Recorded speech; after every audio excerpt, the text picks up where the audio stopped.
Hi there, my name is Kat Bermudez and I am a clinical nurse here in Northern California, and I welcome you all to the first ever episode of my, YouTube channel that will discuss primarily, or I shouldn't say primarily, but will discuss more something about something related to my profession as a nurse.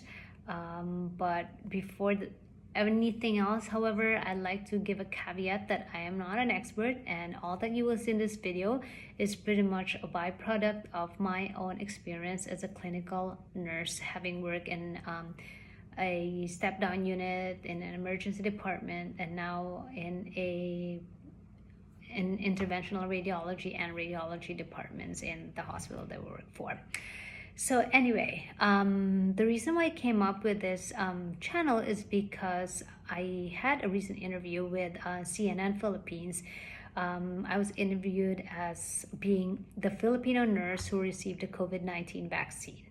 Again, I just want to emphasize I'm not the first nurse to ever receive a vaccine. You probably know that by now, and I'm not either the first Filipino nurse to receive the COVID-19 vaccine.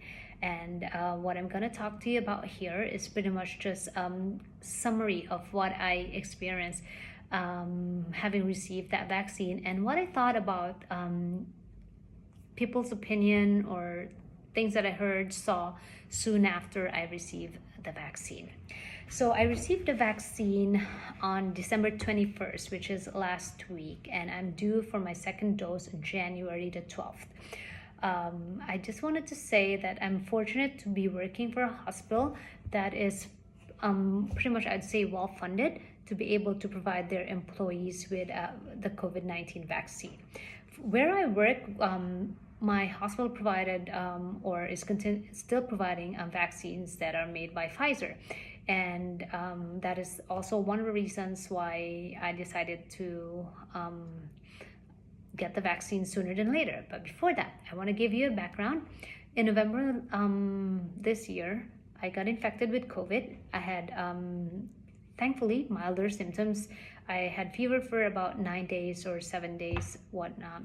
And most of the symptoms that I had, besides the fever and a few episodes of diarrhea, I had this really weird abdominal wall cramping, not a GI tract discomfort, more like on my abdominal wall, which I had actually discussed with a doctor that I saw virtually, who I was so discouraged by, because she kept on negating those symptoms as being a common COVID symptom.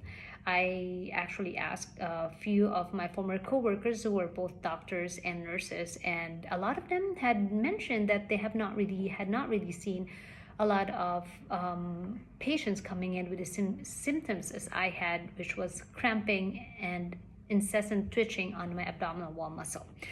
Thankfully, maybe because I'm healthy, I do exercise. I was an avid runner back in the day. I still do my best to exercise these days as long as I'm not busy. That might have contributed to me not getting the worst effects or special residual effects of COVID-19.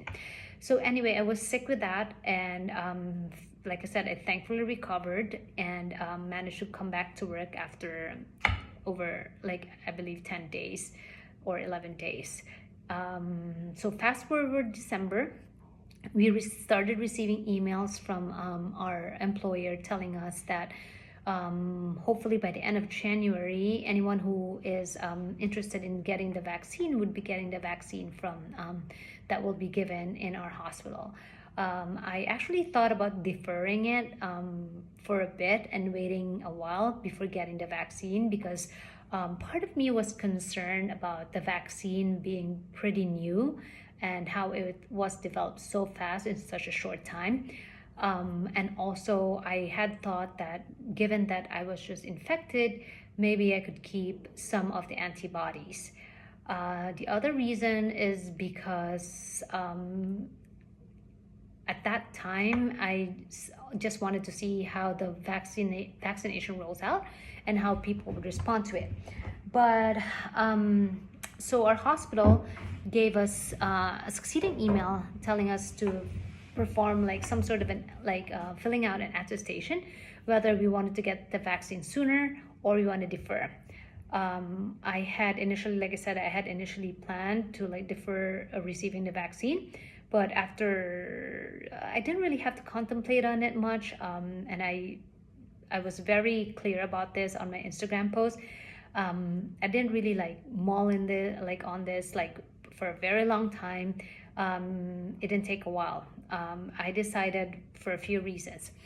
One reason is to get few reasons why I was getting the vaccine sooner than later.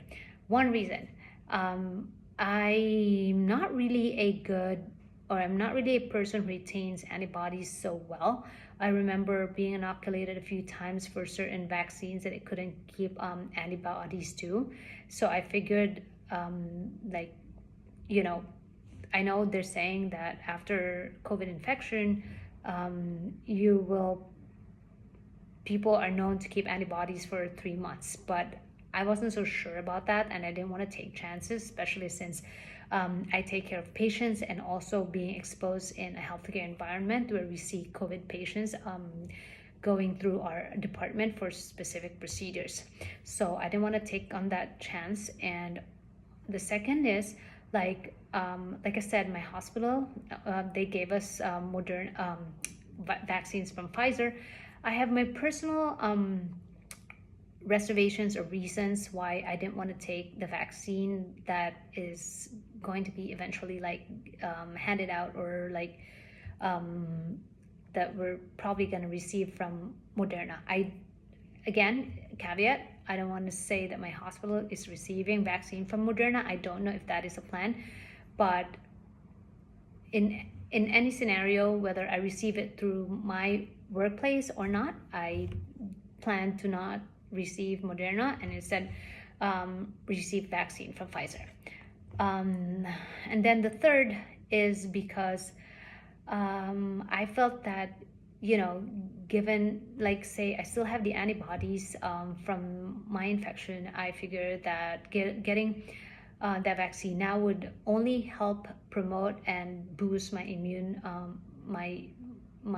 the vaccine from into working and being potent if I got it sooner than later.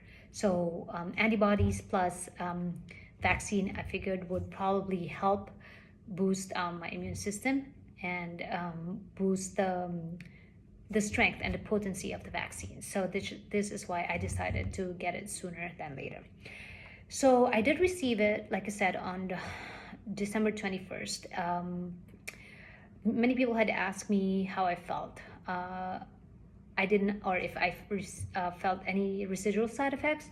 I didn't have any. The only thing that I complained about was the injection site pain, which was on my left arm. And if you know me personally, you probably remember me as being an avid runner, and I have a really high pain tolerance. I've run 100 miles before. I don't want to say I enjoy pain, but I have really high pain tolerance. But for me to have so much pain on my left arm after the vaccination is something unimaginable.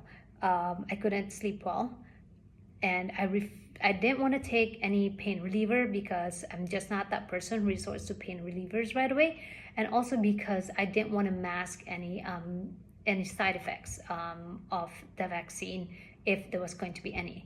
But thankfully, I didn't feel any of that. I was tired the next day because I didn't sleep well from the night before, but I didn't have any COVID-like symptoms, no flu-like symptoms, no chills, no fever, nothing like that, which is, like I said, the reason why I also didn't want to take antipyretics or analgesics, because I didn't want to mask anything that might arise from getting the vaccine. So my second dose is coming up on the 12th of January, which is within the 19 to 23 day window for getting the second dose. And I'm kind of excited at the same time, slightly nervously anticipating how it's going to be like. There have been like stories about how much worse the second dose is, but that remains to be seen. I am hopeful that the vaccine works, and this is precisely why I'm also like, I also decided to come up with this YouTube channel, because I felt that the interview with CNN Philippines didn't really, I mean, I was thankful that I was interviewed, but at the same time, I felt like there was still so much to tell about the experience. Also, the other reason why I decided to come up with this video is because like soon after that interview with CNN, they posted clips of that interview and also written article of that interview online, and and this is not reflective of CNN Philippines, but more like reflective of what people's opinions are with regards to the vaccine. And what really struck me was the fact that was finding out how many people actually have like solid opinion that's not based on something rational. And I'm not saying that as as a blanket statement, but more like I saw how many people commented on those news articles and on those news clips, saying just random things, like, which to me is crazy, because again, as I mentioned during the interview, like, don't let anyone pressure you into getting the vaccine, but if you're not gonna take it because you have a solid reason. The same way that if you're taking the vaccine, have some informed decision, like decide on it based on informed decision. The same way that you're not gonna get it based on informed decision. Don't just like oppose it or take it because like you read something, Googled something, heard of something, and like, especially try not to not believe in it just because I heard this or this is what's gonna happen, or purely like speculative, like, reasons. Because there are people, in my opinion, that studied these vaccine and for it to work. But if also at the same time, if you're not a believer of the vaccine, you should also have some solid, reasoning, ideally, to back up why you don't want to get it. Not just like, this person's not getting it because, or I'm not getting it because I'm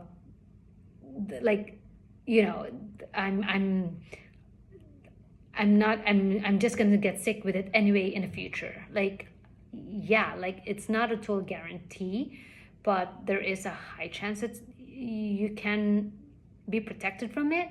And there were other like ridiculous reasons. I forgot some of them. Like, some of them are just like, this is like, I'm not getting this because this is just like a scheme from the government to make money, or like some conspiracy theories that really like blows my mind. But yeah, that's pretty much my take on it. Like, I just hope everyone gets like to form like an informed decision when it comes to getting or not getting the vaccine, and not just like, doing something because you read something that's not founded, or you've heard about something that really isn't backed by science, or even just like simple logic. As far as I'm concerned, I am ready to get my second dose in the coming weeks. Again, looking forward to that, and I will keep you posted on that, or how that experience goes. And yeah, I will try to talk more about that experience when it comes. Anyway, thanks for listening, and I'm gonna try to see how I can edit in some information as to how to reach me with a question or comment, especially if you're slightly hesitant about getting it, or if you have a specific question. But again, caveat, I'm not a medical expert. I just come up. I came up with this video based on my own experience, and I am hoping that one way or another I could shed some like knowledge in the best way that I can. And but in anything, take my word with a grain of salt. All right, thank you, have a good day.